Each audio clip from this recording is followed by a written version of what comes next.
Dios. Dios nos bendiga, mis amados hermanos. Vamos a abrir nuestras Biblias. Vamos a hacer un pequeño paréntesis de la lectura de Efesios y vamos a ir a 1 Samuel, primer libro de Samuel. Lo haremos en el capítulo 7. Capítulo 7, vamos a leer los versículos 5 al 8.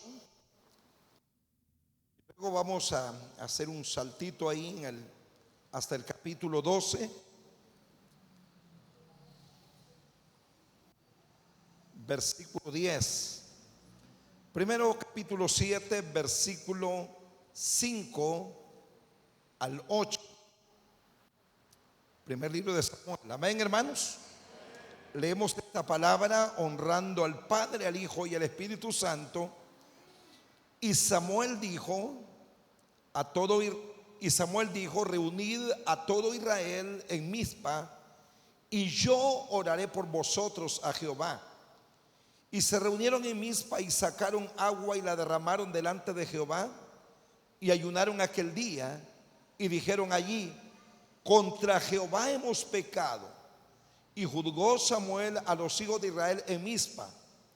Cuando oyeron los filisteos que los hijos de Israel estaban reunidos en Mizpa, subieron los príncipes de los filisteos contra Israel. Y al oír esto, los hijos de Israel tuvieron temor de los filisteos.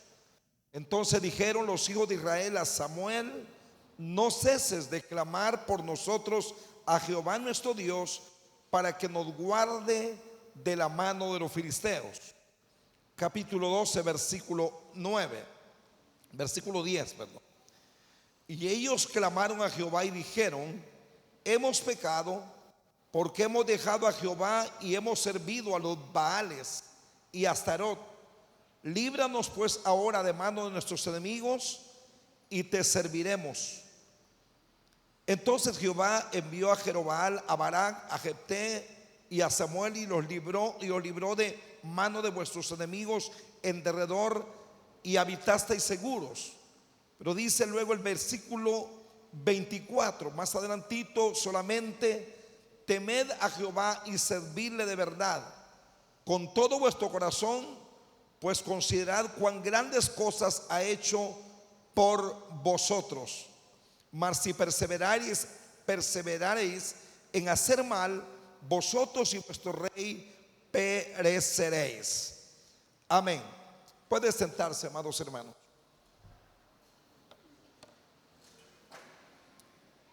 Creo que venir a este lugar, hermano, no es una opción, es una necesidad. Amén. No podemos sujetar a nuestra elección, hermanos, comer cuando tenemos hambre, ¿verdad? Cuando usted tiene hambre, necesita comer. Usted no somete a elección respirar, necesita respirar. Amén. Usted no somete a elección, hermanos, el dormir, porque cuando le da sueño usted solo se duerme. Ni siquiera puede captar el momento en que se durmió, porque son necesidades en nuestro organismo que usted no las puede cambiar. Así como también el congregarnos para orar, hermano, no es algo que debemos elegir sí o no, es una necesidad. Bien, estamos ante dos escenarios de oración en este primer libro de Samuel. En la primera parte hay una convocatoria para orar, para buscar a Dios, porque eran tiempos de crisis, tiempos de aprieto, de inseguridad, de amenaza. Y en el capítulo 12, en el versículo 23, desde el 22, hermanos, hay un espacio de oración para asegurar la libertad. En el medio nuestro hemos hablado mucho sobre la liberación que hay a través de la oración. ¿Cuántos lo creen eso, hermanos? Cuando se ora hay liberación. Y la palabra liberación tiene lugar, hermanos, en el sentido de una guerra donde hay opresión, ¿verdad? La opresión es real. Satanás no viene a divertirnos ni a entretenernos, sino a presentar batalla. Y su plan es traer opresión, traer cadenas, traer ataduras, traer sufrimiento, traer dolor, traer enfermedad, traer toda forma de oprimir y de hacer sufrir a sus víctimas. Ya la palabra nos deja claro en Efesios capítulo 6, hermanos, sobre esa batalla. Revela, identifica el tipo de enemigo que tenemos y por lo tanto luego nos traslada a la necesidad de tener una armadura para enfrentar a ese enemigo. Porque el enemigo, hermano, no es un mito, no es una suposición, no es algún tipo de idea que los cristianos pentecostales nos hayamos inventado. Es una realidad. Tenemos un enemigo real y tenemos, hermanos, una victoria grande y real en Cristo Jesús. Amén. Así de que debemos de estar conscientes de eso. Cuando en la primera parte del capítulo 7, Israel ha estado pasando una larga historia, hermanos, de opresión del pueblo filisteo en contra de ellos. Desde que murió Elí, hermanos, y sus hijos, Israel se sumergió en una pesadilla espiritual, física y social, porque los filisteos empezaron a controlar, a dominar a los israelitas por todos lados. Donde sea el dominio filisteo se sentía. Y como usted ya sabe, hermanos, las batallas del Antiguo Testamento son figura que ilustra, que revela la condición de la batalla espiritual en el Nuevo Testamento. De las batallas físicas del Antiguo Testamento usted aprende principios, lecciones que ilustran y revelan la batalla espiritual en el Nuevo Testamento. Israel entonces está viviendo un tiempo bien crítico de opresión y nos dice en el capítulo 7 que después de que el arca fue regresada a los hijos de Israel, vinieron los de Kiriat Jearim y llevaron el arca y lo pusieron en la casa de Abinadab. Allí, hermanos, seleccionaron a un sacerdote, a Eleazar, para que guardase el arca. Y luego nos dice el versículo 2 que después de 20 años de esa tragedia en que los filisteos habían tomado a Israel, la casa de Israel lamentaba en pos de Jehová. ¿Qué quiere decir con esto, hermanos? Llegó el momento en que Israel empezó como a tener necesidad de un tiempo nuevo.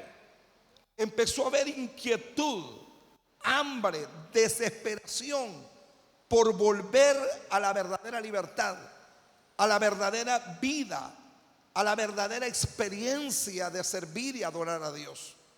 Y sabe que ese es uno de los primeros pasos importantes para que el pueblo de Dios se restaure, para que una familia se restaure, cuando empezamos a tener inquietud y anhelo por algo nuevo, por la libertad. Cuando la gente se acostumbra a lo mismo de lo mismo, cuando la gente se acostumbra a lo pasivo, a lo indiferente, a lo rutinario, a lo mismo, a lo religioso, hermano, no hay esperanza de salir de ahí. Porque eso conlleva un estado de adormecimiento, de anestesia, de conformismo, de aletargamiento espiritual.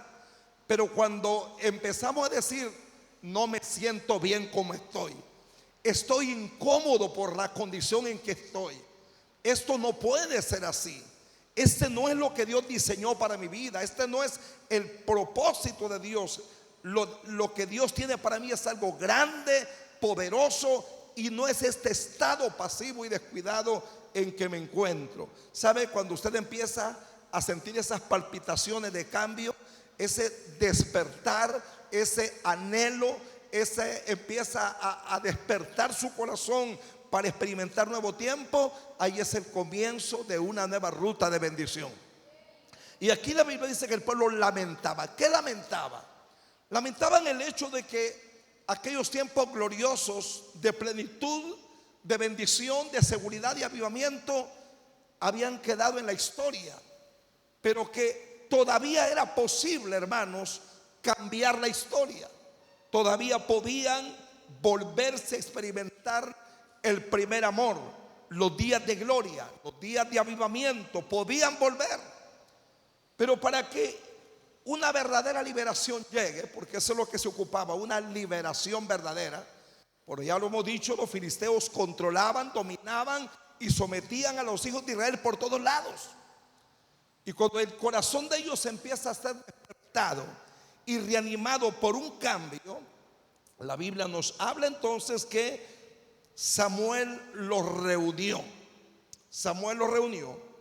Y aquí lo que hay es un tiempo de oración para liberación. Para liberación. Para acabar con el dominio filisteo. Para acabar con las cadenas que por años habían estado sobre ellos. Para terminar con la opresión y el sufrimiento que por años había estado sobre ellos. Dice la palabra en el versículo: y Samuel los reunió. Sí, los reunió a todo Israel en Mispa, y yo oraré por vosotros a Jehová.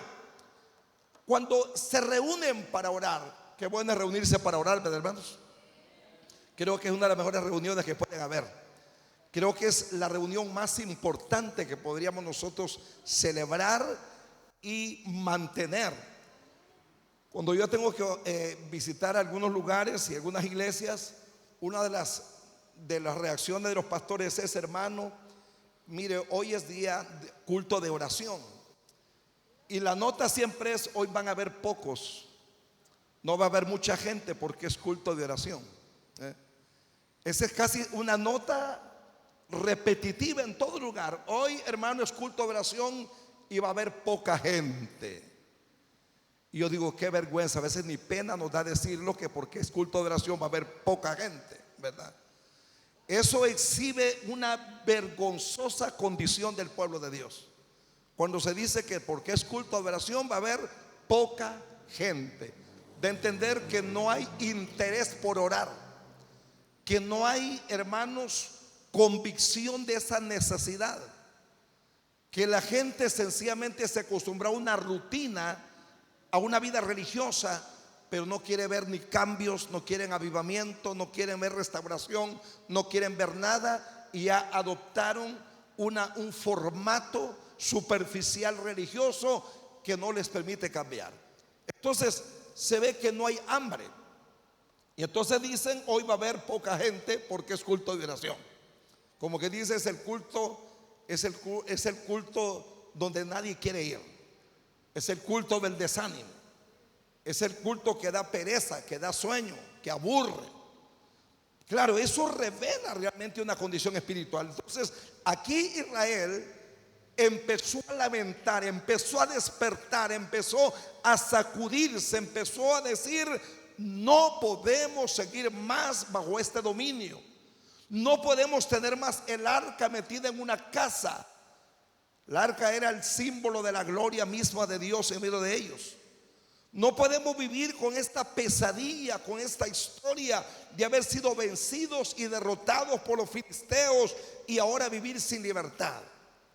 Y cuando ahora se reúnen para orar, lo que continúa diciendo la palabra, hermanos, es que cuando los filisteos oyeron que los hijos de Israel estaban reunidos en Mispa, subieron los príncipes de los filisteos contra Israel, y al oír esto los hijos de Israel tuvieron temor de los filisteos.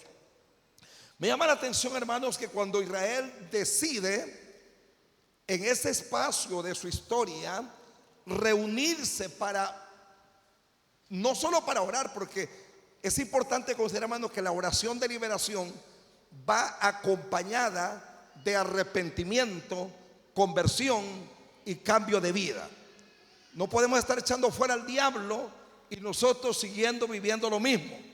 Si usted pretende sacar al diablo, romper cadenas, romper ataduras, romper el dominio de las tinieblas, y no se cambia el mismo estilo de vida, y no se cierran las puertas que se abrieron, y no se cambian las condiciones, el enemigo va a quedarse allí, o va a salir y va a regresar en el menos tiempo posible.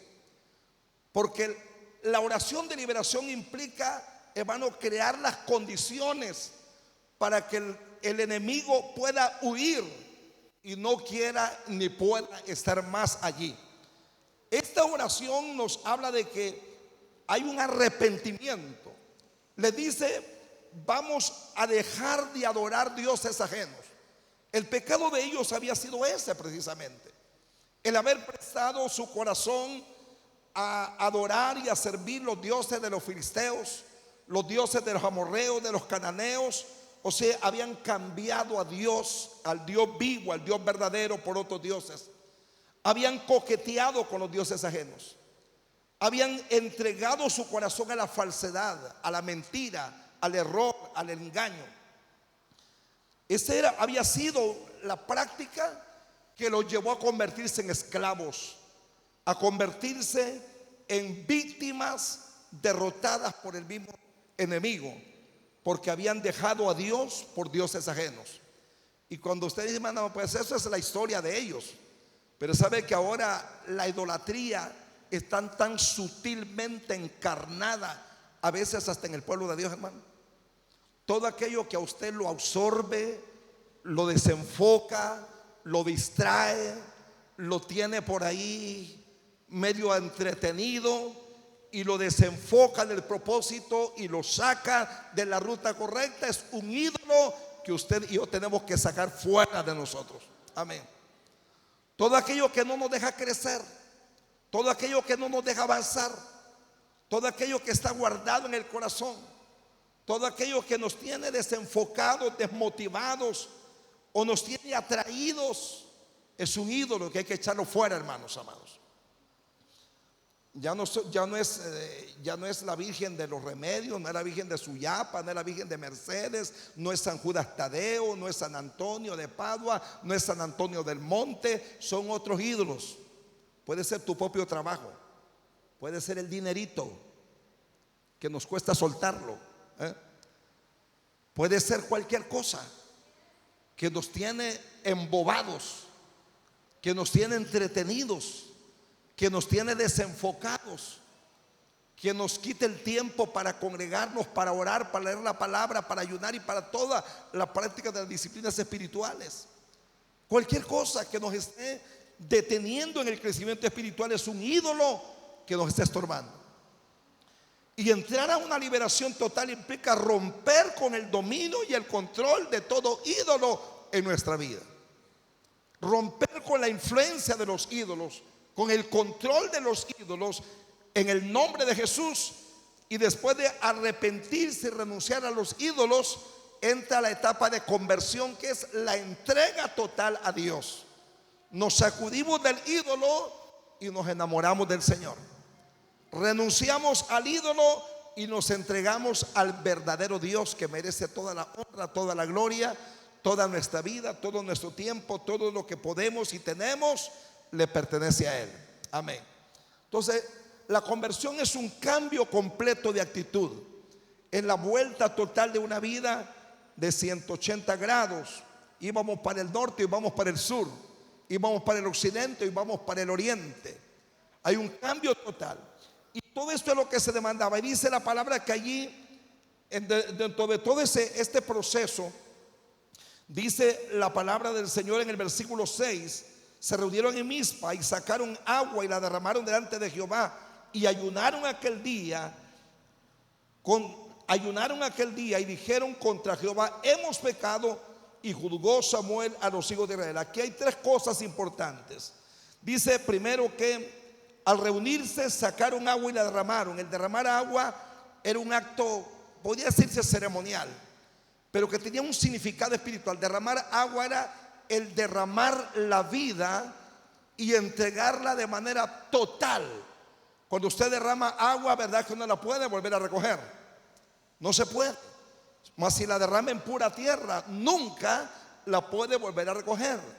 Entonces, la práctica de derramar agua en el Antiguo Testamento, en el pueblo de Israel, siempre significó el derramar la vida, derramar el corazón, derramarlo todo para no volverlo a recoger. O sea, todo se lo entrego a Dios y no lo vuelvo a tomar para mí, porque lo he entregado todo para el Señor. Entonces ellos derramaron agua. Ese es el acto de entregarse completamente, de renunciar al yo, al ego, al orgullo, a los caprichos y derramarlo todo delante del Señor. Luego dice que ayunaron, o sea que quebrantaron sus deseos, sus apetitos, sus caprichos, y luego hicieron confesión. Usted quiere que la liberación sea plena, tiene que haber confesión.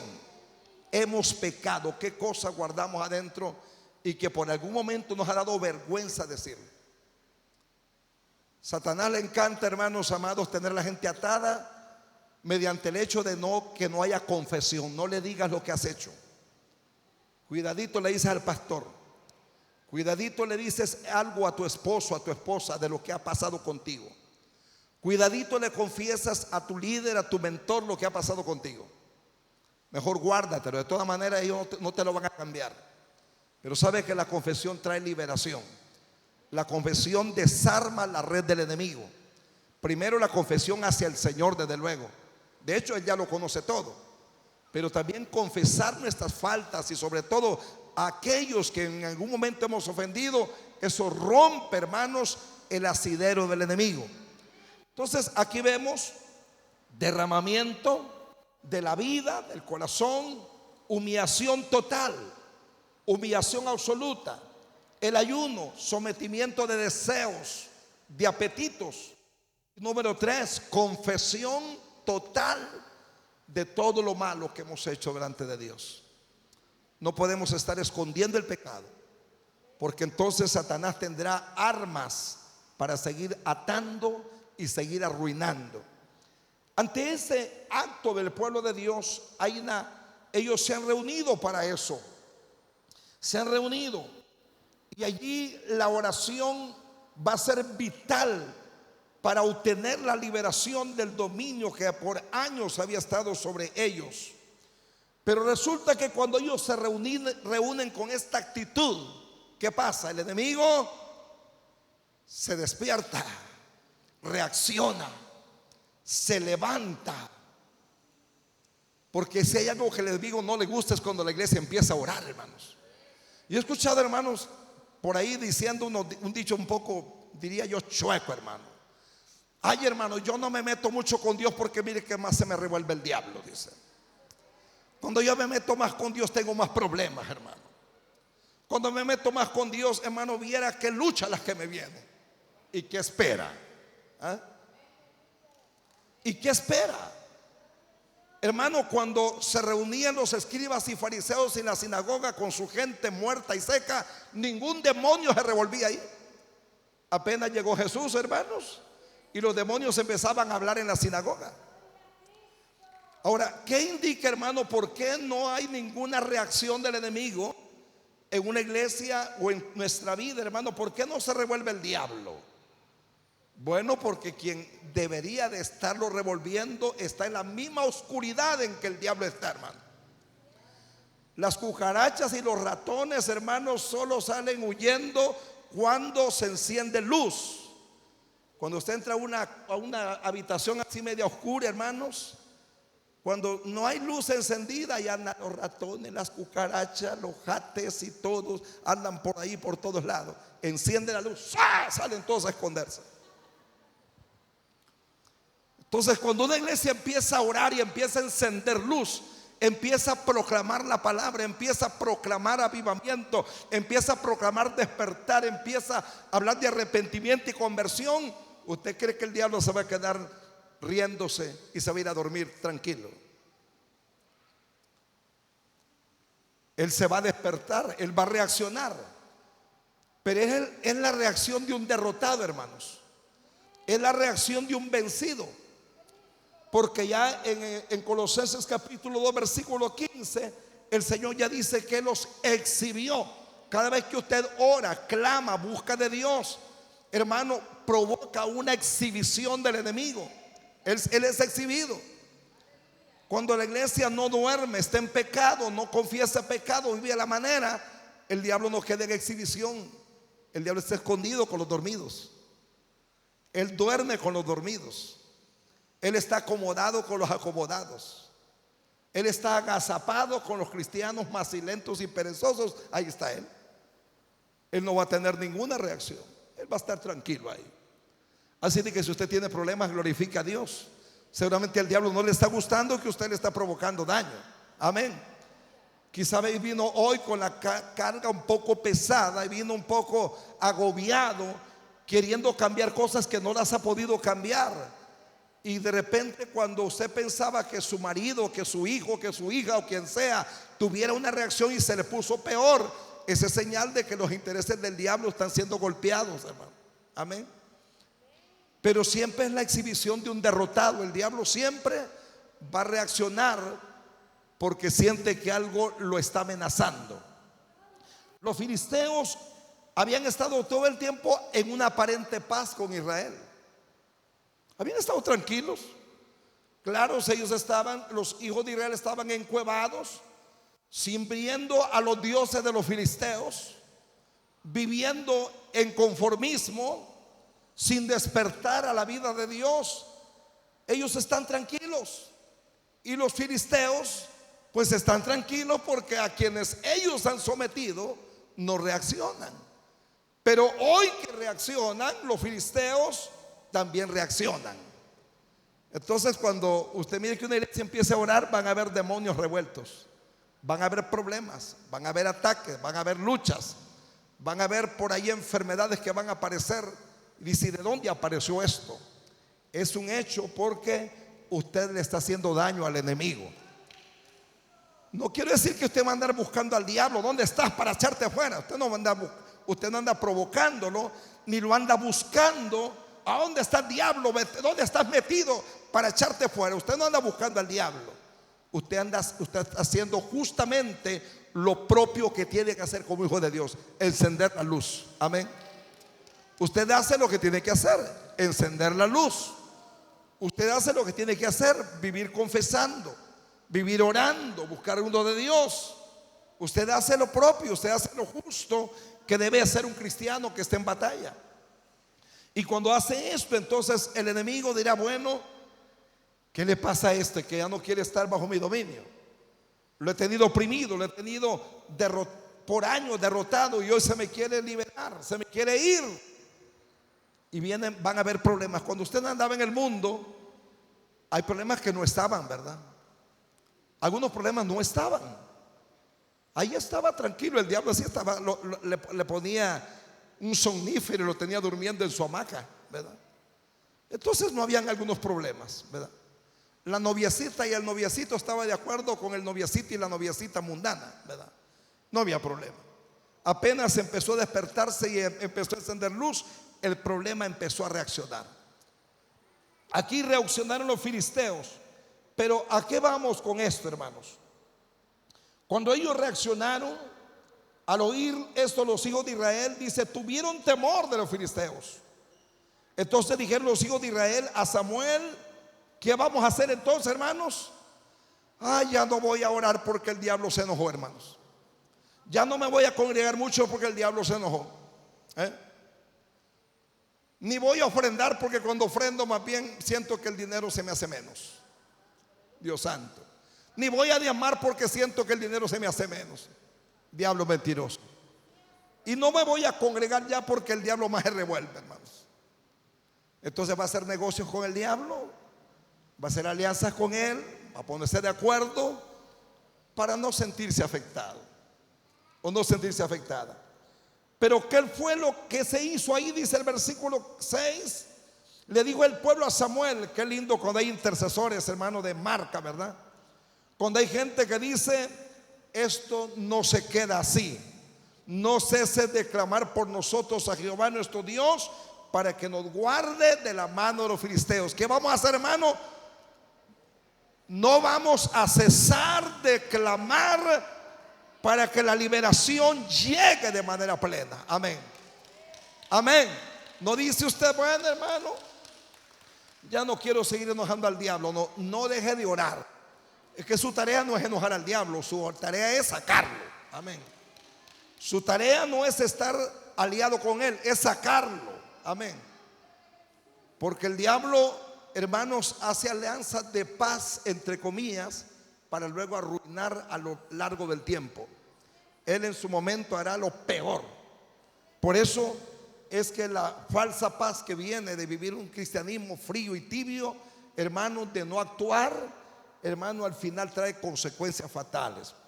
Vamos, entonces aquí hay una oración de liberación. Hay liberación y dice, luego el relato bíblico continúa: cuando oraron, vino la acción del siervo de Dios.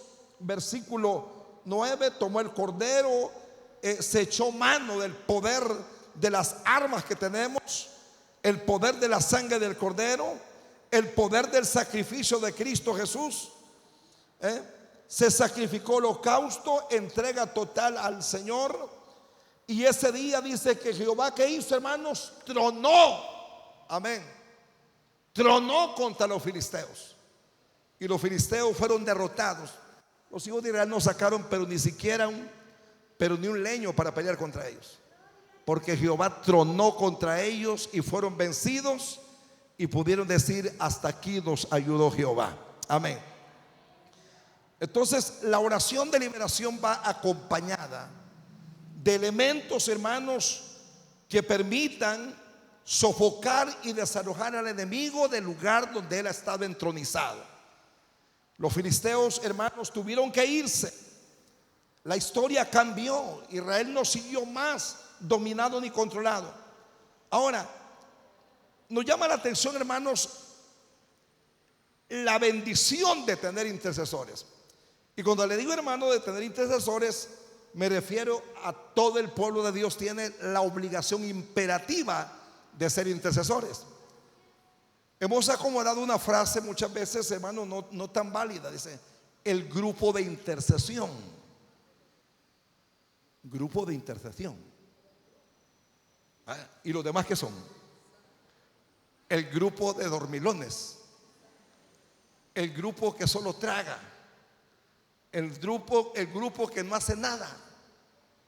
Es que mi esposa es intercesora, mi esposo es hombre de oración, dice. Mi esposa ora, entonces yo me quedo durmiendo mi rato porque mi esposa ora. Qué bonito. Yo tengo a mis hermanos orando por mí. Hay 5 hermanas intercesoras que cuando claman yo las tengo orando. Hasta les doy ofrenditas para que oren. Qué bonito, hermanos. Como que esto fuera soborno, como que se tratara de comparar a los hermanos para que oren por mí. Yo tengo al pastor orando por mí, dice. Eso de grupo de intercesión no es bíblico, hermanos. La Biblia dice que todos somos intercesores. Todos somos, hermanos, ministros intercesores. Dios ha constituido a la iglesia, a todos, como real sacerdocio. Y la misión esencial del sacerdocio era la intercesión, estar delante de Dios por un pueblo. Así de que todos somos intercesores. Levanten la mano los intercesores entonces. ¿Y los demás qué son? Es un intercesor. A eso nos mandó Dios, para que seamos intercesores. Dios nos ha puesto, hermano, como real sacerdocio para, hermano, para anunciar las virtudes de aquel que nos llamó. Así de que esa es nuestra tarea, interceder. Samuel, hermanos, es un intercesor, pero el pueblo, solo él tenía el Espíritu Santo, los demás no lo tenían. Pero ahora lo tenemos todos, gloria al Señor. Hoy lo tenemos todos, el Espíritu Santo. Todos podemos interceder, todos podemos al lugar de ellos. Ahora, el pueblo pareciera, hermano, que no despierta, no sube al nivel donde deben estar. Y cuando llegamos al capítulo 12,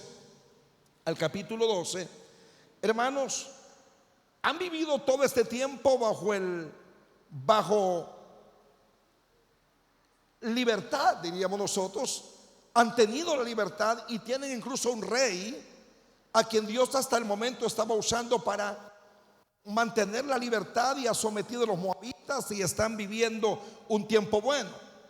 Pero vemos ahora, hermanos, que la situación, hermano, del pecado todavía seguía siendo un factor negativo, seguía siendo el cáncer, el virus que seguía amenazando la libertad de ellos.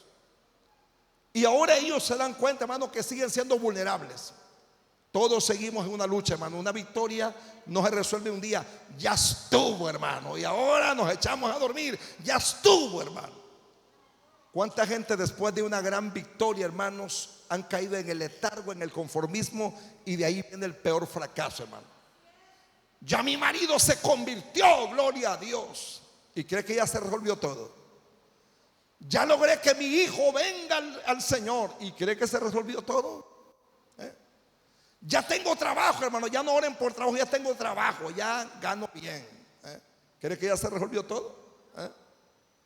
El Señor ya me está bendiciendo, ya no hay necesidad. Hermanos, la libertad hay que mantenerla. La libertad hay que cuidarla. La liberación hay que guardarla. Y por eso es que ellos siguen dependiendo de un intercesor. Pero este intercesor, ellos le piden a ellos que siga orando. Así que por eso el intercesor está de pie y le dice él, pues Jehová no desamparará a su pueblo, versículo 12, por su grande nombre, porque Jehová ha querido haceros pueblo suyo. Así que lejos sea de mí que peque yo contra Jehová, cesando de rogar por vosotros. Antes os instruiré en el camino bueno y recto. Dice él, yo no voy a pecar. ¿Será pecado orar, hermanos? Le pregunto, ¿es pecado no orar? Es que yo no tengo ministerio de oración, dice. ¿Y dónde está esto de ministerio de oración, hermano? Yo no tengo ministerio de intercesión. Yo no le estoy preguntando si tiene ministerio de oración y de intercesión. Lo que la Biblia dice es que lo está apuntando Samuel es que si no oramos estamos pecando. No pecaría, porque muchos están derrotados porque dejaron de orar. ¿Por qué están tibios? Porque dejaron de orar. ¿Por qué se mantienen arriba y abajo como el yoyo? Porque dejaron de orar. ¿Por qué están como en la rueda de Chicago que sube y que baja? Porque dejaron de orar. Porque no mantienen su libertad. Porque no se dan cuenta que siguen siendo vulnerables, necesitados, y que la dependencia de Dios, hermano, debe de ser una realidad todos los días de nuestra vida.